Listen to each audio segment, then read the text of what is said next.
I think it's funny in his interview, Trump slump.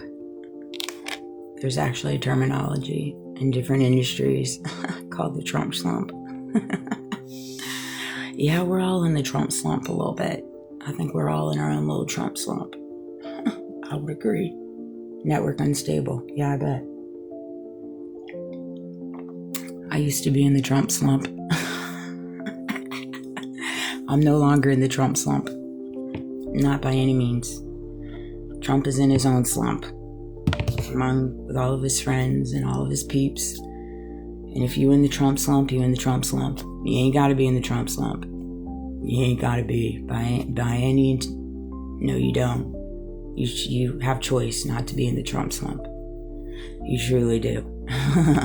You have choice not to be in any type of slump. Slump is a mindset.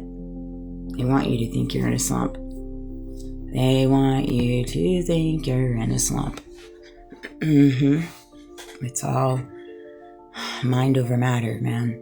It really is. You have to take control of your mind and your reality and recognize what is real and what is fake. What is real and what is fake. There are a lot of things right now that are fake. False facades, manipulation, gaslighting, illusions, tactics. I mean, it's just, there's so much. There's so much, right? Like, for example, this is a pencil. This is a real pencil. Okay, I know that. I'm holding it. It is real. Okay? I know that this is a real pencil. But, for example, you wake up, you get out of bed, you start your day. Today is Thursday, the 23rd, April 23rd. Today is really April 23rd. You go into work, you get ready to hit the grind. You go into your job. You know that's real. All right? Go into your day today and take control of the things that are real. That are real, okay? Meaning, what is real? Well, I'll tell you what's real.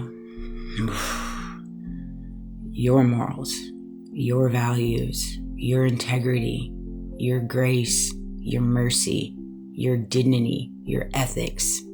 Those are all real. Your truths,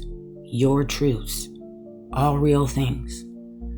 So go into your day today and stand on those things because they are real.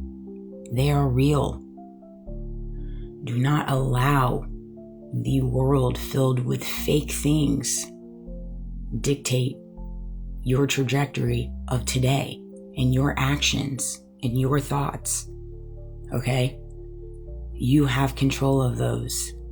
You do.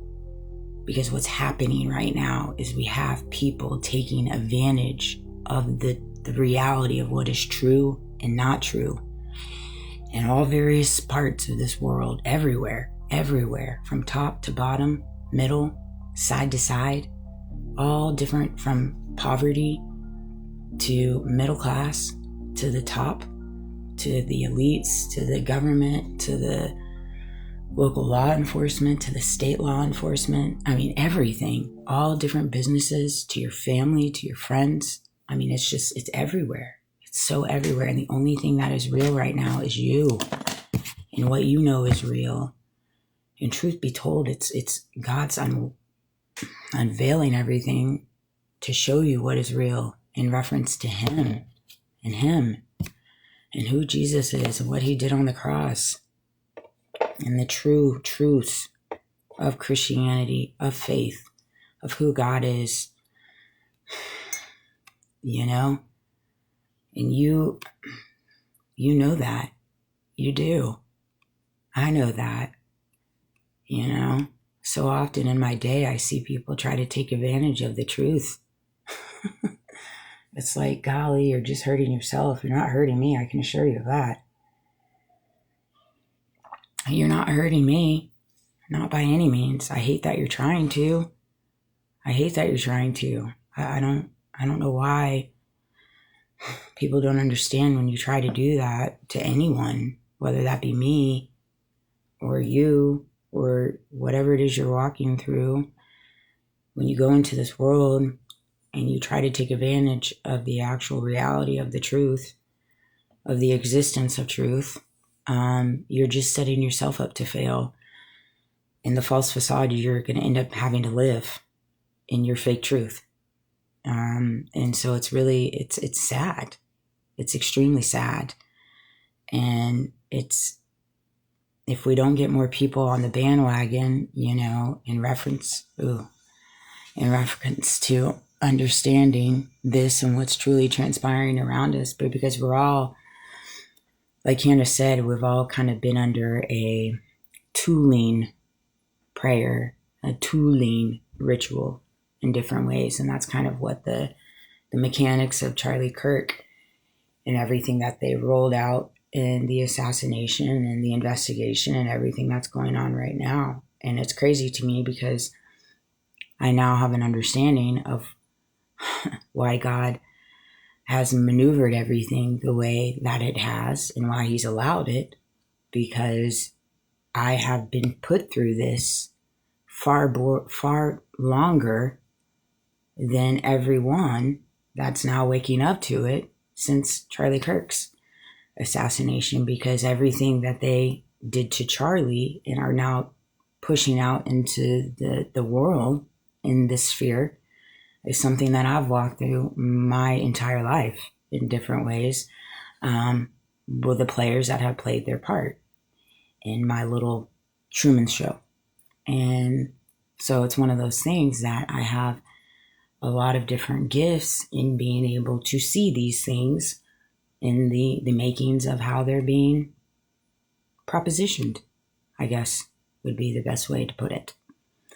And it's one of those things, unfortunately, it's very, very prominent in the religious communities. That's why I'm so careful when it comes to church and, things of that nature, because I look forward to finding my footings in a church, but it's just not something I'm going to find in my community. It's just not.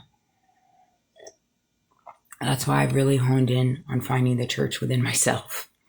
And I'm for church.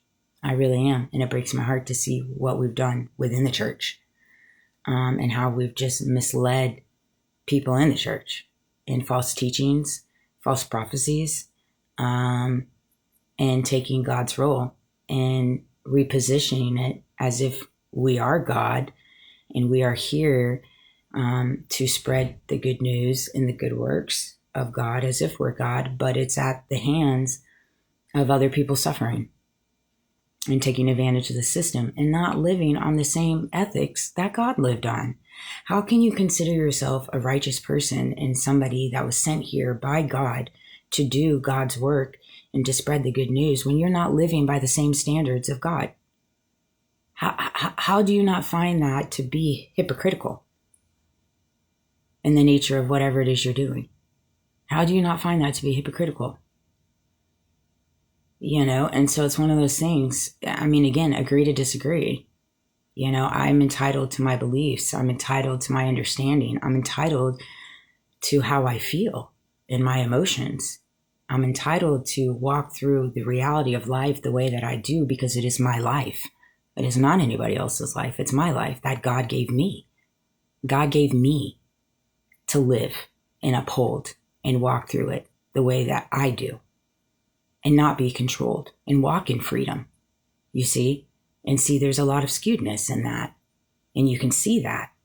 And so you have to take that control within yourself and have an understanding with your faith, with your God and who God is, and recognize who Jesus is and what he did on the cross. You have that control.